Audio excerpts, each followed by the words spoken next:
across the world, different ways to lead, different voices giving what you need, different angles, different views, all bringing something you can use.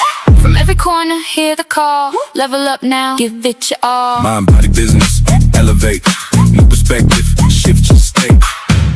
This is Coaching Call with Sifu Rafael. Sifu Rafael. Sifu Rafael. Different paths, different minds. Take what works, leave what doesn't align. Every voice brings something new. Now the choice is up to you. Take the insight, make it real. Turn the vision into skill. From every corner, hear the call. Step up into it. Stand up tall. From every corner, hear the call. Step up into it. Stand up tall. Coaching Call with Sifu Rafael. Sifu Rafael. Scott, good morning. How are you? Man, I have done so many podcasts and stuff. Your opener is just awesome. I love that. I would just sit here about ready to get my groove on, man. I love it. Yes, sir. Yes, sir. Wow. So listen, I am blessed to have you joining me today on Coaching Call. We've had a conversation and so forth, but I think today's conversation is going to be an eye opener, not only for me, but for everyone listening. And your book came out yesterday. Can we talk about that first? That's Sure. pretty cool. You betcha. I'm going to look for the image of your book while you talk. Go for it. Okay, Tell us about your fantastic. book. The title of the book is Play From Your Heart, which actually came from a statement I used when I first started coaching as a coaching soccer. As a freshman in college, when I always told my players, turn off your brain and play from your heart. Because if they are able to do that and really play from their heart, it's artistic. And just to venture off that real quick, with the World Cup starting, perfect timing for people to go watch these high level quality players play from their hearts. So I think that the title of the book captures everything that's in the book, and we'll get into everything that's in the book. So I think it's a great title to be covered, and I think people go look for it. It's wherever books are sold. Wherever books, and I did get the image, and here it is. Play Thank from you. your heart.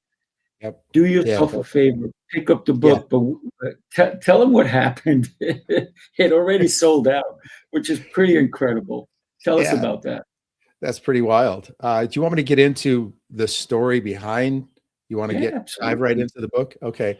So here's what I tell my students, sophomores. I substitute teach at a high school, and it starts with sophomores. So beginning of the year, I introduce myself. My name is Scott Martin, and I want to tell everybody about my disability. So here's what I throw out to them.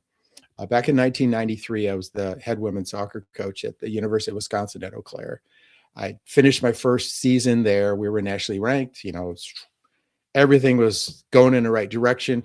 Heading over to Europe, which I did most summers between my playing seasons. But this time, picked a group of college players from across the country, go play in 3 major tournaments over in Europe. Nike called me and said, hey, we heard some good things. Why don't you come on down to the Midwest regional camp, where we're going to have top 100 high school players from Midwest. Like, yeah, when? Here's the problem, though, man. I showed up in Adidas because that's what we wore. Sorry. So they scurried me off, and everything Nike they wanted was in a closet. It's like, pick out what you want. It's like, oh, that's cool. It's free. I'll take it. So it was at the Nike camp. There were national team players there, coaches from across the country. I mean, it was wonderful. It was really going to help my career, because it's not necessarily what you know, it's who you know. And by being able to rub elbows with certain people, it could be. But kind of hit a crossroads, Sifu. I started feeling poorly during a coach's match, and pulled myself out. Never would do this. So it was that tiring. Wasn't feeling any pain yet or anything, but I spent that night either throwing up profusely in the bathroom or shivering and sweating like crazy in my dorm room. Got up the next morning and realized, I need to do something. But we're outside of Chicago. No idea where any hospitals, doctors are or anything. Right. My mom was an hour and a half away. Okay, if there are no doctors, you go to mother. So I did that. And as soon as she saw me, she said, you get your butt over to the emergency room. Something's wrong. Presented myself. had a temperature of 102.8, which should have triggered blood tests, but they didn't. Mm. And was told, yeah, here, go drink some Gatorade. You're going to be fine. Okay.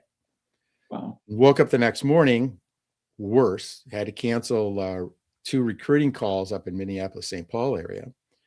And then it kind of hit the fan, man, because the last thing I remember as my stepfather was backing us out of driveway and my mom looking freaked out, watching us leave. I woke up a month later from a coma. Wow. Yeah. And I was told that I was awake during this, but here's how the brain works. Right? My organs were shutting down. I was supposed to be dead from this illness I had contracted called Group A strep with necrotizing fasciitis. The media love to call it the flesh eating disease. But I ended up waking up a month later to learn that in order to save my life, I mean, I was supposed to be dead, but I was an athlete, so I was in really good shape. My mom and a brother had to make the decision for me, either let me pass or amputate both hands and parts of both feet and see how I would handle life. You know, so kind of a traumatic experience. Mm. First thing that ran through my mind was I'm done playing. I mean, I'll be honest about it. And second thing I did was something extremely stupid, was to just say, nothing's going on. Everything's fine. Let me get back to work. You know, I never dealt with the issues. And that's what a good deal of the book is about. I ended up running into a brick wall of depression. I was 4 months more in the hospital to learn how to deal with life, but never really learned how to deal with life. So there's so much that goes into it. And then the second half of the book is my return to coaching, and something pretty cool came out of that when I went back to coaching. Mm. Well, to get both your hands amputated, how far up were you there amputated? Mid forearm. And folks that are watching, these are called myoelectric hands. I was originally in the hospital fitted for hooks, and there was no way I wanted to deal with that. So I use these. But still, I mean, it's not like the original equipment. And it's been, yeah, and it's been many years. So I've learned to become pretty good at using them. So you can only close them like this. You don't have any dexterity? No, I'll venture off a bit. At one point, folks from Johns Hopkins Hospital, when the government was throwing out millions of dollars to try to help amputees coming back from Afghanistan and Iraq and things, to try to get people to feel better about the amputees coming back. Right. Well, Johns Hopkins asked me to come out and test on computers how the hands with individually moving fingers would work. I solved that for them, helped them with it. And the last night when I was there and we were at dinner with the head honchos, I looked them square in the eye. Sifu, I mean, straightforward. These things break down all the time and they're expensive. You're going to have so many more moving parts, and you're going to have these people coming back dealing with military insurance. Mm-hmm. You better make darn sure that they work. I never heard from them again. Never heard. And 2 years later, when I came into production, my prosthetist let me use one, and within a couple of weeks it fried. The electronics fried. Wow. So I don't know how, you know, these soldiers, amputees, were able to deal with all of this. I wonder how that's been. You know, it's been 15 years or so. Right. So I wonder how that's been. I'm sure, you know, with all the technology, especially with AI, hopefully they're solving it, right? Hopefully. Would you consider it if they said it's fixed? Would you consider it to get that dexterity back? I don't think so, because I am concerned with individually moving things. I mean, when I got that hand, here's a funny part.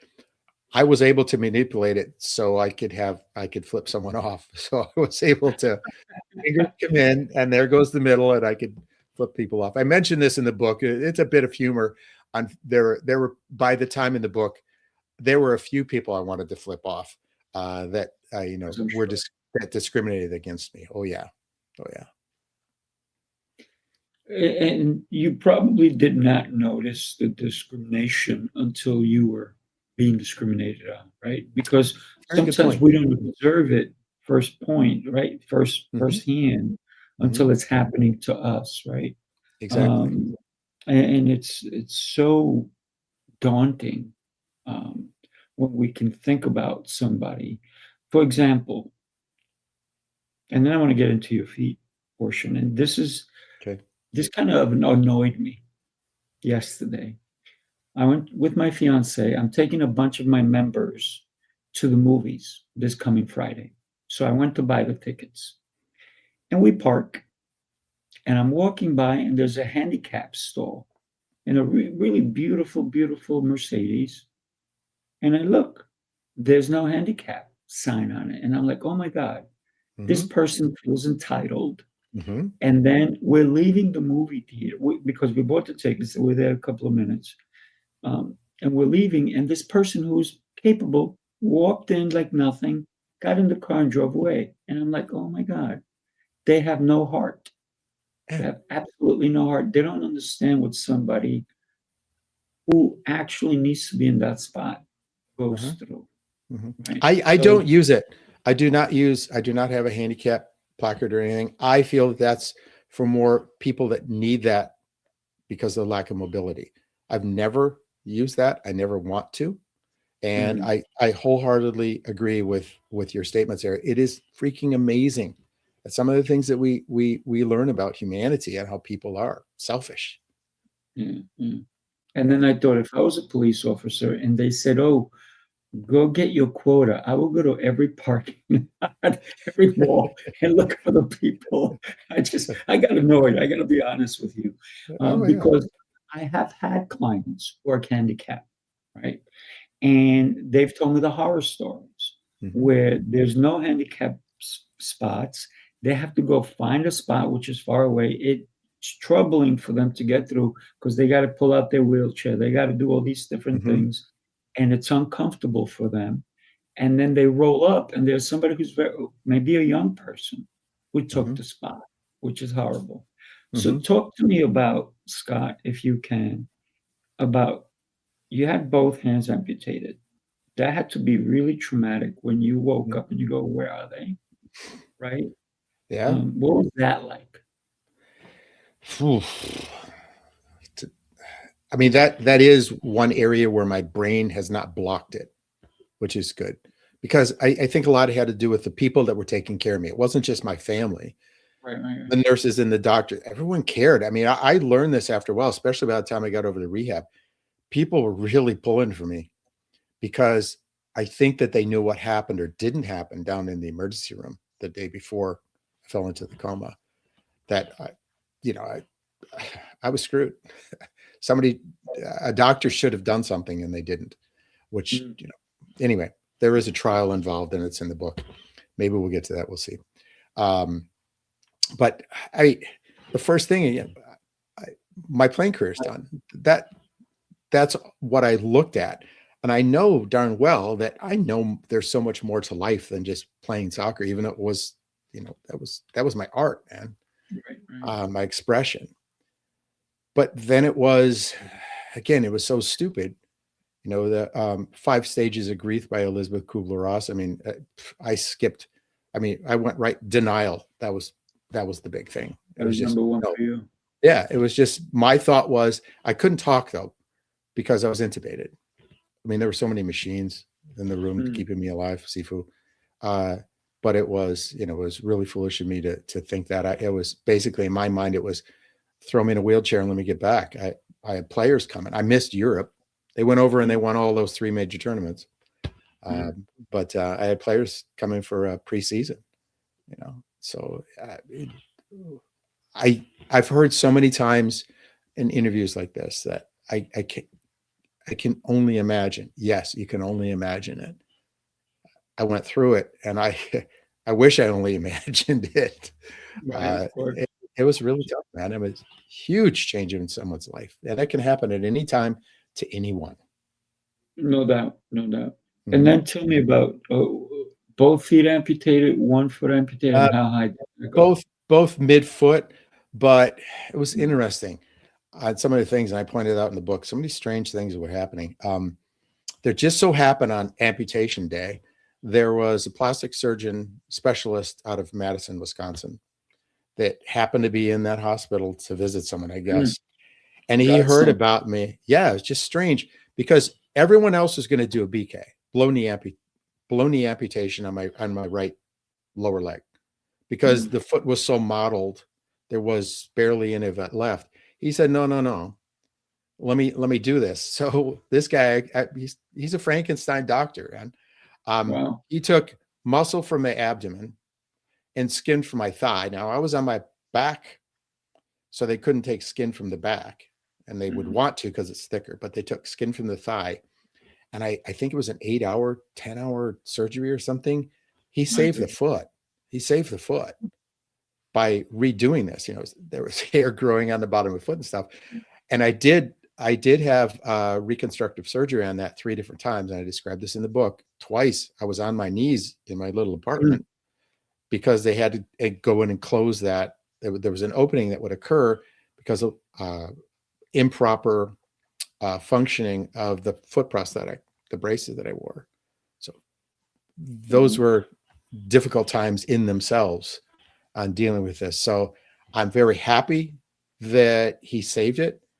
But for about 15 years, I had to continuously, you know, I still to this day, Sifu, well, this morning after I got out of the shower, I checked the bottom of the foot, make sure it doesn't open. It has not opened for 8 years, but every single day and before bed, I check to make sure that nothing has happened to that foot. Well, it's being active with your care. So that's an important part. Oh, exactly. You know, I don't want to, you know, say, you know, I understand, but partially I do. I was in 2 things that I was in a coma for 3 weeks. And when I was a kid, Welcome. and I also had polio, so I wore braces like Forrest Gump. I lost the Wow. ability to walk at 3 years old for a Wow. couple of years. And so when I see people who are not handicapped and they take advantage of what should be there Yeah. for the handicapped people, it's aggravating to me because I understand what the inability to move a certain way, right? So I had to learn how to walk all over again when I was a kid, right? So kids really bounce back really quick. I'm sure it would have been different had I been an adult like yourself. Oh, yeah. So, you know, kudos to you for being such a bright and shining star, and even writing the book to help somebody who may be going through even a lot less than what you're going through, but to help them get through it, right? Because it's not an easy thing. No, So not thank at you for all. Sure. that. I'm going to show the book again. People, just go buy this book, even if you have to back order it because they're not no longer available. Do yourself a favor and get the book. So tell me, Scott, where were you born? Tell me about your childhood a little bit, right? Oh, wow. Before your age of 10, who influenced you? Where were you born and who influenced you before the age of 10? My parents divorced when I was 6, and father wasn't around much. My mom worked 3 jobs to raise 6 kids. We had one older group, and I was in the younger group. So I had a couple older brothers and an older sister that would help facilitate our growth. But I mean, my brother and I were known for getting into trouble. Of course, he's a year older than I am. We still do that, get into trouble. And little sister, and we were the type of kids that it was, you know, at dinner time, my mom would open up the back door and just yell, "Jeff, Scott, and Lisa, it's time for dinner." You know, at that time as well, that's all she had to do. We'd hear her because we were someplace. Yeah, right. We'd be able to, because my mom's voice, you know, it carries. So that's the type of kids that we're always outside. And I have to tell you, Seafood, to branch off into today's, my wife Sue and I right now, is anytime we are out and about and we see kids playing basketball, playing soccer, riding bikes, just being outside, oh, thank goodness. You know, it's nice to see that, because again, when we were kids, always outside, always doing things. So that was, you know, when you ask about someone that had an influence in Walter Cronkite had a big influence on me. 6 o'clock, CBS Evening News. I mean, I was there all the time watching that. I think it was probably just before dinner time. I think parents said, go ahead with Walter. And then it was probably dinner time after that. But big influence. And, with everything I learned, I ended up teaching social studies and history in high school level. That's what I did before I was coaching at the college level. So I think a lot of that, I experienced everything that was going on in the 60s and early 70s, assassinations of Bobby Kennedy and Martin Luther King, big influence. Protests in the Vietnam War. My sister protested up in Madison, Wisconsin during those. My mom was president of the League of Women Voters when I was a little kid in the state of Wisconsin. So open, not afraid to stand out and speak up for things. So when you were talking about, people that were lazy and parking their cars where they shouldn't be, I applaud you. That's fantastic, because it's, it comes down to the people and what we have, what we invest in this country, for sure. Without a doubt, without a doubt. So interesting that you bring up Walter Cronkite, because he had such a way of engaging an audience. I say he was unique. There's not many people who are like Walter Cronkite, even today. Yeah. Well, we're losing that type of newscast as well, which is so unfortunate. That we've got to get that back. And there are some, Scott Pelley, who recently was forced to resign, he was fired. He gave a good speech and talk about what his beliefs are and things. It's people like that really are needed right now to, the freedom of the press. My gosh, we all have to speak up for that with what we're doing. But yeah, Walter Cronkite, he was just honest. You trusted him, right? If he would have run for president at a point, he would have been a great president. It's very interesting that people nowadays don't even know who Walter Cronkite was. And if you're listening to us right now, or if you're watching this on the replay, you got to go and Google or YouTube Walter Cronkite, because you'll see the brilliance of this man, right? Oh, yeah. So you say he influenced you. In what way did he influence you, besides you wanting to listen to him? Well, when I think about first starting to write Play From Your Heart, I knew right away I had to be open and honest about everything. I couldn't hold back. That goes with Walter. A very famous scene is Walter Cronkite announcing the death of the assassination of President Kennedy. When he did that, he held back, but there was also some sense of him expressing himself, his emotions. He wasn't afraid to do that, even though he probably didn't express them as much as he wanted to, because he was on national television. But just a person like that, to be able to present themselves as human. So I know that I needed to bring that out of myself in my writing. And it's been stated by people that have read the book and have, commented on it, or, mentioned it, or we've won a couple of awards from it. And that's what they point to, is it's open and honest. So I think there's a little bit of Walter in that, in reporting and expressing a story, telling a story. Yeah. Engaging the audience is exactly right?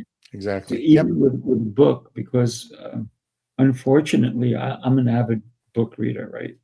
I'm constantly reading and so forth, and I know it's becoming a lost art. Now I'm going to call it an art, because I think reading really takes you somewhere, right? Yeah. And it doesn't matter the type of reading, as long as you're reading, because it really does engage you in a different way than a video game, right?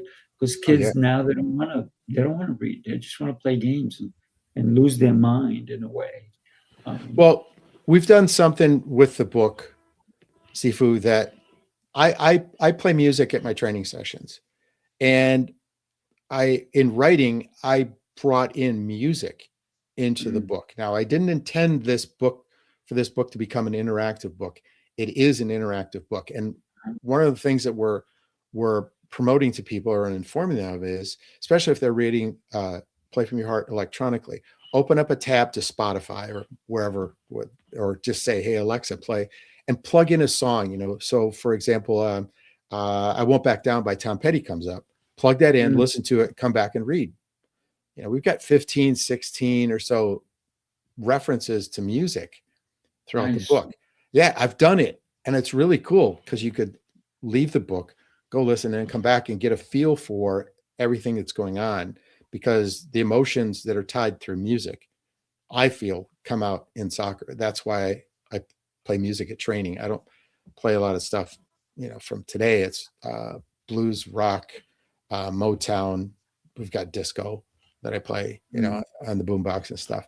So talking about that, to get involved with a story, that's what we actually kind of stumbled upon, and we're playing it up. I think it's a really cool experience. People, I hope, pick up on. Yeah, I love it. I love the fact of music, because music is so energizing, right? Yeah. And it does take you somewhere, right? And I Mhm. love the fact that you're referencing it in your book, because, like you said, it's now very interactive. Yes. And I love that you're using music in your practice when the Mm. kids are practicing and so forth. You know, I teach martial arts and I do the same, Yep. right? We play Yep. music, certain music. For example, I have a song that I put on my playlist. It's called Peanut Butter Jelly Time. And I tell the kids, okay, stop doing everything you're doing, just break out and dance. And you'll get the kids that dance, and then the other kids are like, how to dance. So they get embarrassed a little bit. So I'm like, that's okay, we'll teach you how to dance, you know. But it's about movement, right? And because Yeah. when kids are playing soccer, it's all about movement, right? Mm. Yeah, it is. I mean, so I don't bring music for the players to listen to. I use it as a metronome for me to help Oh, get okay. them to do this. And there was this training session recently. We were working on our attack because our attack has been off. Mm. And I didn't bring the boom box. And one of the players said, you know, we really needed the music today, Scott, because, you know, there's some funk to this. You got to bring the funk, man. Like, okay. So I apologized. And it, you know, it may have had something to do with the poor training session. It may have, Mm. because the next one brought music to, and we did the exact same drill, and it was more free flowing offensively. It was just interesting. You know, you bring that up, and I really need to look at that more, because I think that's good evidence that Yeah. music at a training session does lighten things up, does provide some flow, because that's what this game is. And in the martial arts, you have flow. They're Mhm. definite dance motions and free flowing motions and what you're instructing them to do. So yeah, there's a relationship there between martial arts and soccer. Yeah. So, Scott, what attracted you to soccer Mm. the first time? Tell us about that. As a kid, we had we had the best front yard in the neighborhood. And it was back when, you know, you get on the phone and say, hey, you know, come on over 11 o'clock, bring your glove or whatever. We would play baseball, football, soccer in our front yard. You know, mom never really liked it very much, but she didn't mind. But it was that. And Right, guys. yeah. So I grew up playing football, basketball, and baseball competitively. And then, but at 16, I had the opportunity to, well, I continued to play basketball, but I got away from baseball and football. So I concentrated on soccer. At 16, I was playing with the men's club team, and Mm.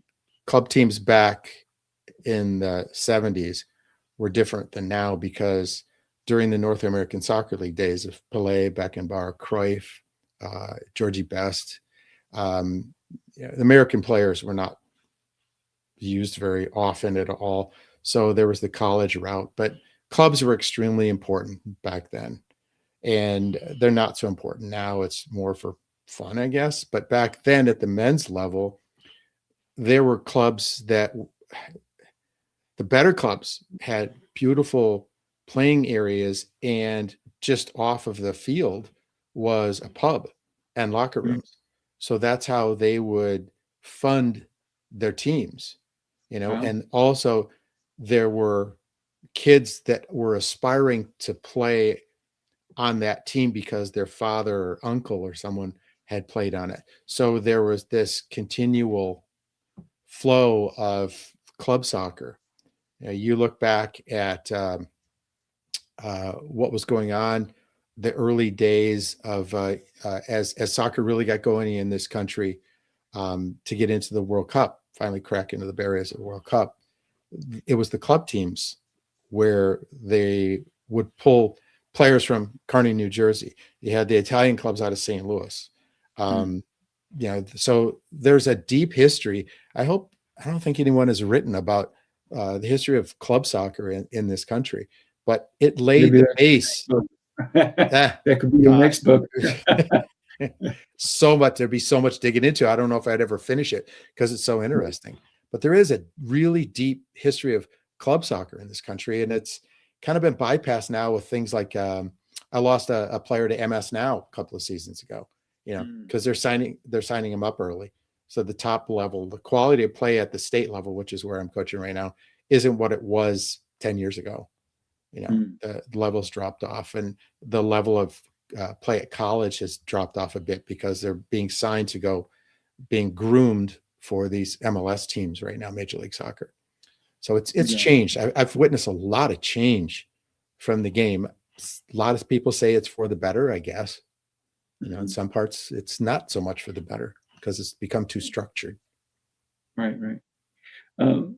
When you were talking about soccer, it made me think. I'm Colombian. I came when I was 8 years old, but I remember in Colombia, I didn't really play soccer with the kids. I used to play with the adults, and they didn't like me because I would try to get the ball and kick them in the shins. And it was kind of funny because I didn't know what I was doing, but I loved playing. Yeah. And when I came to this country, nobody played soccer.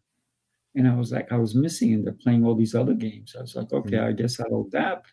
But I was looking for soccer again. And so what I've noticed is in the US, soccer is not the mainstream. You have football, you have baseball, you have hockey, and tennis, right? But soccer is making some waves in the US now. We'll see. What is your take on that? First of all, and I've been trying to tell people about this, watch out for flag football. It's cheap like soccer used to be. And the big thing is the NFL is behind it. They're supporting it at the grassroots youth level. Watch for ads. They'll pop up every once in a while on how this is going to end up being professional. And there are some colleges now on the women's side that have flag football varsity sports at the college level. It's going to get picked up at high school. I think what's probably going to happen is it's going to start grassroots with the youth, and then it'll start being pulled up into the high school level, same as soccer was. So watch out for flag football. I hopefully, I was very happy to watch how the U.S. men played in the warmups, especially against Germany. They lost 2-1, but man, they were attacking. They were not afraid of Germany. They got into some, there were some near fights. And my brother and I were texting at the time. He's living out in Washington State, in Seattle area. And it's like, no, this is going to bring the team together. Because when you have an antagonist, which is the negative, the Germans, that pulls people together. And it's going to be interesting. It's either going to be sink or swim coming up to the World Cup. If the men play well and win their group and they start getting deep, speaking to deep, what Pochettino has done is develop depth. He does not just have a starting 11. He has depth. And that's what's going to be needed in a tournament, especially now that they've increased the number of teams. So I think the U.S., they could be a bit of an underdog that might come out of nowhere. It's possible. Like a Rocky story. Exactly. Yeah. You have all these guys. I mean, they went through some trial and turmoil with Pochettino, but I think they're believing in him. He's going to be gone, by the way, as soon as within a month, probably after the Cup, because the contract is up. He's going to go back to Europe. But the players are buying in, and you could see what he wants. He's allowing for free-flowing game, and I really like watching it because that's what that's what I get into, is the tactical side on how 11 versus 11 is played out. And I think we're going to see some really nice, creative, free-flowing soccer from the United States men. Yeah, absolutely. I want to come back and talk about what you're doing with your book. Give me a chance to share this with everybody. Take a look. You followed the rules, tried the restrictions, counted the carbs, the steps, and the failures. You're not lazy, you're exhausted from doing it all without real change. What if the problem isn't you, but the plan? Sifu's Mind-Body Method is a 90-day transformation built on 7 unshakable pillars: mindset, movement, nutrition, hydration, fasting, journaling, and faith. This isn't another shortcut. It's your structure, your strength, your reset. You don't need harder, you need better. Ready to begin? Start today. Wow. Start today, people. Wow. Wow, that's impressive, Sifu. Holy cow. Oh, and you nail, I mean, that's physiologically, mentally, all the different aspects, fitness wise and nutrition, everything right there, and giving people a direction, because that's, kind of what's needed. Well, it is what's needed in athletics and actually in life too. So you really present some great things in a very interesting way. Thank you. I appreciate that. Very cool. When we think about all sports, some people do it for a minute, if you will. Some people do it for a lifetime. You've been doing it for a lifetime. It's a passion that you're still encapsulating into your being, right? Or it has been encapsulated into your being. But we talk about your book. What made you decide to write this incredible book? It started wanting to help the disability community. I really did. And I knew that it would be picked up of interest in the soccer community. But what we're finding through all the marketing and all the podcasts and then interviews and stuff I'm doing, it's been tagged as a positive story in negative times. So the human interest side is what people are glomming onto. Again, a positive story in negative times. We all know the negative times, all the crap every single day, almost every single hour, negative things are coming up. But this is, people are grabbing onto this as, doggone it, where's the positivity on certain things anymore? I don't know if we have them much, because they're getting trampled by all the negative things that are happening, or just statements and war and everything else. But I think that that's where we are. But I will be honest, there's a disability side, because some things need to be said and done for the disability community. Maybe it would perk some people up, like what you had said earlier, people could pick up on. But especially coming up to a World Cup, the soccer community, it's my way of trying to help, promote this beautiful game to people through my story, at least. And, perfect timing of this book being published just as the World Cup gets started. So there's a lot of different avenues. It's not what I thought it was going to be, but in such a better way. It's becoming much bigger. I just finished a screenplay because I was asked about writing film. We can get this thing in film. Get to that, the screenplay part. Let me share the cover of the book. And anybody who is actually, maybe you're just chiming in now, you're just checking it out, or if you're going to watch this on the replay, Scott had both his hands amputated, and you can go back and listen to it. And one of your foot was reconstructed, and the other foot, was it taken? That was a nice half, just straight cut, no problems. Wow. on the left foot. I wear what's called AFOs. They're braces that especially the bad foot, it doesn't pivot, so it. I won't go into it too much, the science behind it, but yeah, I'm kind of the $6 million man, the modern day $6 million man, with everything that's been redone with me. and a $6 million man, I'm going to say with a great attitude, Oh, thank you. because a lot of people may not want to speak about what they've gone through. Mm. It brings up a lot of emotions. I'm sure it still does for you. Even you were talking about this morning, you had to check your foot to make sure it wasn't opening up Yeah. and so forth, even though it was 8 years ago. But that you had that last surgery, right? Mhm. But considering that you check it every day, it's still top of mind, and it's very important that you do that because you got Yeah, to make sure it's still healthy, right? exactly. Um, so let's go ahead and talk about the manuscript, because you decided not only to write the book to help other people who may have gone through all different kinds of disabilities, right? Mhm. Whether it's they were born with it or they're just going through it even currently. Um, you decided that this needs to be a movie, so that's why you started writing a manuscript, if you will.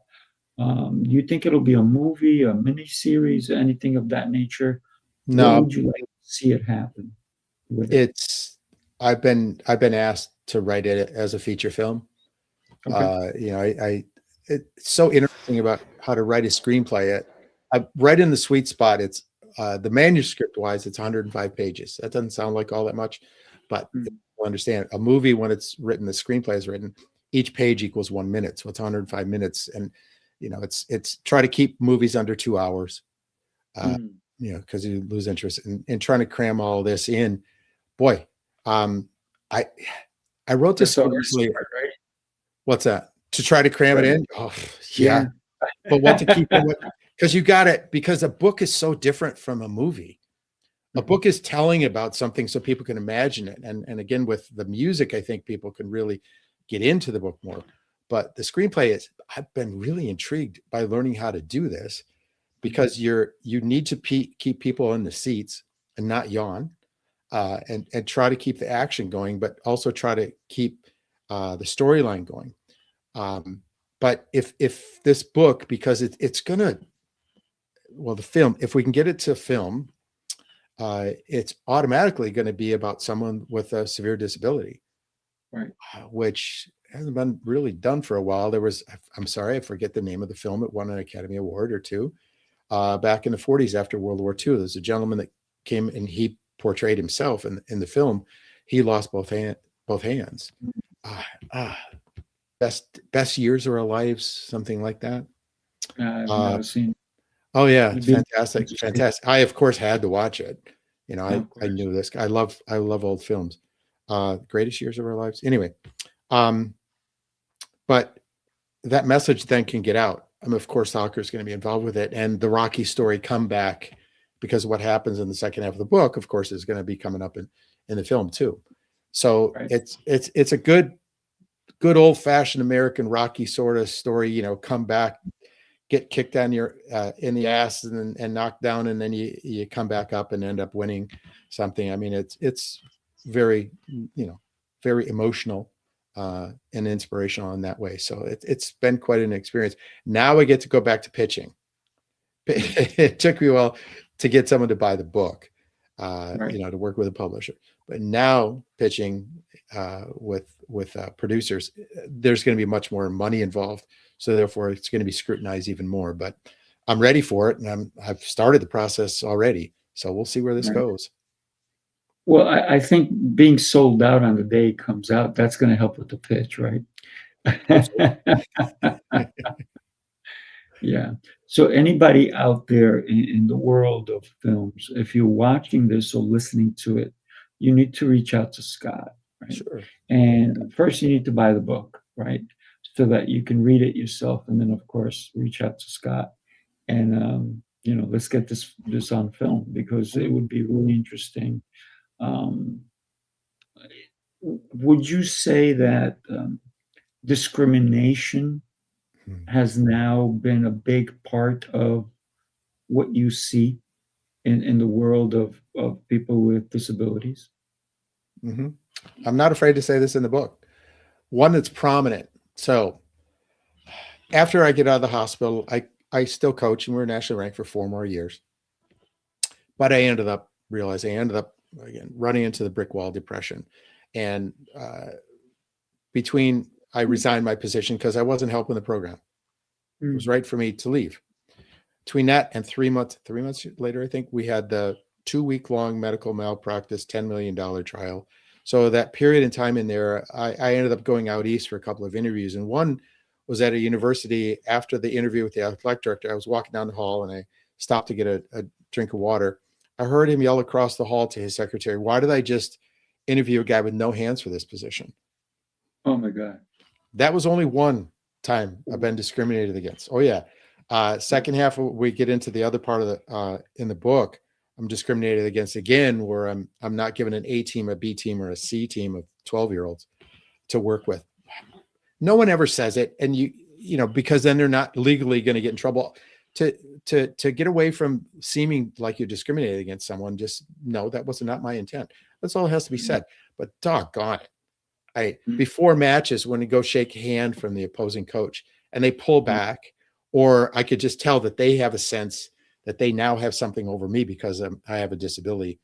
But here's something, Sifu. I've never had that experience from a female coach or from a female at all.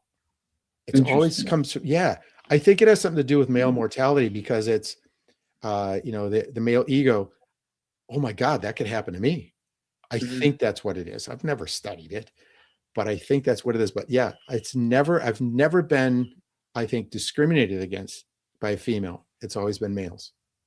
Interesting. I'm going to say, I think that, and listen, I love people no matter what, but I think women have more empathy than men. Yeah. And I think men need to soften up a little bit and have some empathy for others, right? Yeah. Because we don't have to puff our chest out and say, look at me, I'm a male. You know, I'm dominant. I think we just have to see another human being as a human being. Exactly. You know, that's the reality. But yes, I believe women. I may be wrong. Anybody who wants to prove it, that's fine. You can talk to me. But I think women have a lot more empathy. Oh yes. And you know, they feel more with their heart than men do. Exactly. I think the world should be run by more women, seriously. And I'm not just prodding or trying to get something, you know, my wife to be happy or anything. That's my experience has been as an adult. As I get older, yeah, women have it more together than men. Sorry, folks, you can hate me or what. I feel that's what I've experienced. Yes. You and I are both in the same category, yeah. But like I said, I love people no matter what. And there are a lot of men with empathy because, you know, I'm one of them. You're one of them, right? And I know a lot of guys that they'll cry. They'll be very emotional. They will give their heart out to someone. And then I know some people who would like, oh, they would, you know, like, I don't want to deal with that person. And so we have both in the world. I guess this is what makes the world go round, but I'd rather have more empathetic people in the world than people who are young. Right? So you've noticed the discrepancies, discrimination. Have you noticed the opposite of that as well? Where people actually go out of their way to help? My wife is one, Sue. She is one. She brings cardboard home from work. She works in the emergency room at a hospital. She'll bring cardboard home from work, break it down, so we end up getting rid of it. We break down every can. She goes out of her way to make sure that no plastic forks or anything. We'll just eat it at home, whatever. But she is one. She's got me to be more of one. So there are people, and those are the people that do need to start. Sorry, but those people should be stepping up a little bit, at least get some notice out of things. So yeah, there's a lot of work ahead. Always is work ahead, right? But there are some darn good people that do go out of their way to help. I wish more were in politics. To be understanding on things about humanity. And I mean, there's things, right, Sifu, that just boggles the mind on why this or that is or isn't being done. I don't understand. on how things go. So life should be simpler than it is, and it can be, but we need to do something about it. Yeah, without a doubt. If where do you see yourself had you not had this incident happen to you? Ooh, I mentioned that in the book once. My objective was win a national championship. I was coaching at a Division III, and that's the route I was going to take. Win a national championship two at Division III level, and work my way up to winning a national championship at Division I level. I mean, there was always, to me, it was what's the next thing to accomplish or overcome. So there was always this on things to go. So I think that's where I would have been. I don't know where we're talking 32 years later now. Right. Come up on 33 years later now. Mm. I have no idea what would happen. It's just been interesting that Right. time. I mean, after I went through this, I ended up, again, hitting the brick wall depression. I got rid of everything. I took a job working for free and living off of food stamps. I was going through a period after the trial, having nothing, of breaking myself down in order to build myself back up. I did something very strange. I was working at Gonzaga, and I ended up, instead of going as the athletic director asked me to apply for the head coaching position that came up, I ended up leaving soccer for 20 years, and I ended up raising 5 kids, 2 from Romania and 3 from Ethiopia. I mean, talk about pivots again. I ended up doing that. So if this never would have happened, I never would have met my kids. Yeah, so you could look at it that way too. Yeah. I don't know. I mean, it's very interesting. It's very interesting when we think about the trials and tribulations that we go through are only put in front of us if we can handle it. Very good. Right. Yeah. Yeah. That's profound, man. Yeah. Spot on. Yeah. Because if you would have been a weaker person, you may not have been able to. You wouldn't have handled it the way you have. You wouldn't have written the book. You would have been in a pity party, right? Yeah. But your strength is the only reason that you were able to handle it. And it shows that because you can handle it, you were the right candidate, if you will. Right? I've thought that if it was going to happen to anyone, a person like me, being, first of all, living through it, because I was in such physically good shape, I was able to live through it, and then to deal with all the shit. When we go through big times like that, that's when we learn a lot about ourselves. And, we shouldn't be afraid to pat ourselves on the back when we come through the other end. There's a lot to that too. Yeah. And you also spoke about the fact that you were in shape, and that's the only reason you were able to survive. Mm-hmm. Right. So, talk about being in shape, right? Talk about taking care of oneself. How do you take care of yourself now? Well, I can't run, Right. can't play. One of my players, we were leaving the field the other day. We were just talking, because that's how I am with my players. They call me Scott. I asked them to, so we can really get down into, the personal side of things. And he started talking about, if I was still playing, he said he thought it would be fun if I was still playing. Oh man, I miss it so bad. Sure. We were playing together. I'd slot you a pass and you'd score, man. Or you'd pop me a pass and because they know me. And that's still inside of me. That player is still inside. I've never lost that. And I miss it. I miss it a great deal. It's like a concert pianist without a piano. Wow. Just gone. That piano's gone. And that's how it's been, because that was a love of my life. That was my art. That was my way to express myself, was with the soccer ball. Yeah. So that part of it definitely hurts. Definitely. Yeah, sure. Let me ask you, because you can still see yourself playing, right? Mm-hmm. Do you actually say, hey, you know what? Maybe I can play some Xbox soccer or something like that. Have you even tried that? I've tried when the kids were younger. I don't have I can't manipulate things. mean, I've Okay. overcome A so lot. many things. When people ask me, like I raised 5 kids, okay, Mhm. but luckily they all came home after diaper stage. That was fantastic. Never had to change a diaper bag because that would be hard to get smell out of these things, to be honest. But I've had to overcome. I get myself dressed. Originally, it took me 3 hours to get dressed.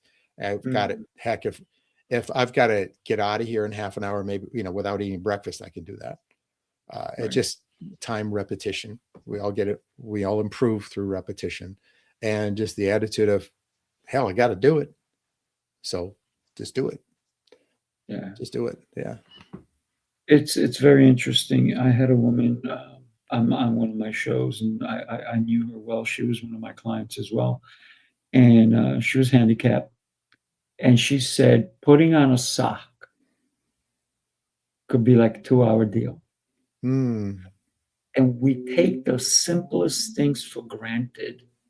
And Mhm. she goes, "Oh my God, just putting on Mhm. one sock Mhm. is a 2-hour deal." And we take so many things for granted that So many. we don't appreciate the tiniest little things like putting on a sock. So for me, I'm always aware of everything I do. I pay attention, right? Also because I lost the ability to walk. So I'm always looking, I'm always trying to help myself so that I stay strong. I do squats, I do all these different things because once again, I don't want to lose that ability, right? Mhm. Because I had to learn how to walk twice, right? When I was a Mhm. baby and then Mhm. later on. But understanding that everything's a gift. Every movement, every opportunity is a gift. It's when we really start to appreciate who we are and what we have available to us. Scott, when you speak to youngsters and maybe you meeting them for the first time, what do you imagine going through their mind, and then how do you Mm. calm them down about it? Because they're like, "Why is that guy doesn't have hands like I do?" Mhm. Kind of deal. After I came back to coaching, I've had some players that would tell me later, especially those at high school age, that when they first met me, they were like, "What's going on here? This Mm, guy's coaching." Maybe they've read my resume and don't, because there has to be. I don't fault anyone for looking at me and wondering, "Huh? You've coached and you've done what? You've received what honors and these right. accomplishments?" I get it. But it's also interesting that a year later or something, or during the season, one of them will tell me that they wrote a paper about me, Well, for English class or something. So they get it just because of that human reaction that they could, maybe it's, especially the males, maybe this is very beneficial for the males, especially yeah, that they then see me as, they look past that as that disability, and it's what's who I am. So maybe, as you were talking about earlier, Sifu, that they won't therefore go through an experience being discriminatory against someone else because they've experienced who I am right. with me. And that's one of the reasons why I asked them to call me Scott, not Mm, Coach or Mr. Martin or anything. We're right. together. I tell them, we're together in this. So We're a it's team. all of, yeah, exactly. So why not? It still comes down to being a good person. Yeah. That's what we should all be striving for, and in each other. Mm, Expect that from each other, to just be a good person, and then we can get through so many more things. I tell you, there are so many people that employers should be hiring disabled, because the way you mentioned it before, Sifu, about the lady with 2 hours in the sock, things that I've said, it's so difficult. The disabled they've learned how to overcome so many obstacles that you give me the job of handling something in your business to take on, no problem. right. But there's this thing, this wall or this way that I believe that the disabled are viewed as unable to do something. That no, it's just the opposite. You should be hiring them because they're going to be dedicated, because they don't get respect. So you're giving me respect. I'll work for you. I'll do a darn good job. Good work ethic. Yeah. The disabled have a great work ethic. Yes. I got to say that because no opportunity is lost on a disabled person, I think. And because in reality, we should not be looking at them as disabled, more abled. Exactly. Right? I think we need to get rid of the dis and say abled, right? Because you're able to do things that many of us would not even consider doing because we don't have the capability of doing something. True. But you and everybody else who's, let's go ahead and say it, disabled, find a way, right? And one of my good friends always says, winners find a way to win. And this is what everybody, I believe, who is disabled does. Right? Yes.